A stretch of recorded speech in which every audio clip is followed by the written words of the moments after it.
atay bali. Atay na ang siya bali. Binili ko sa palengke ng anak ko. Kaya adobo ko siya, guys. Adobo. Adobohin ko natin. Adobo.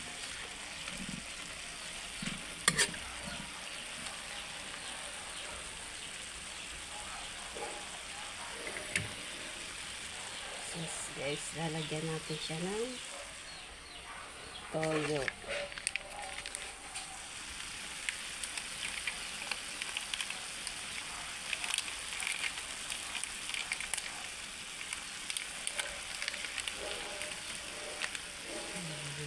Toyo.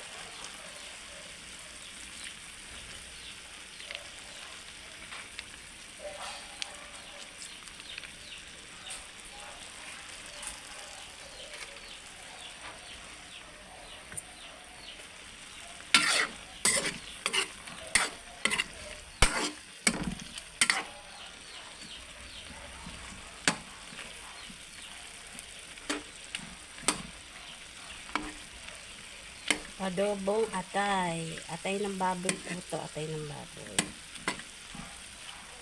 Ito yung ulam namin ngayong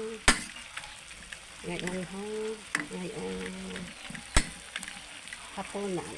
Guys. Bago lalagyan po natin ng suka.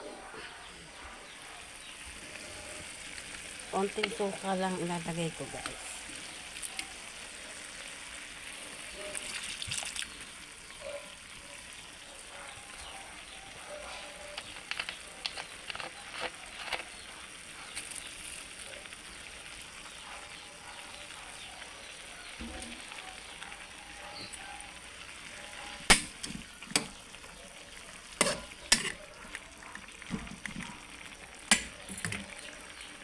Lumanap po natin.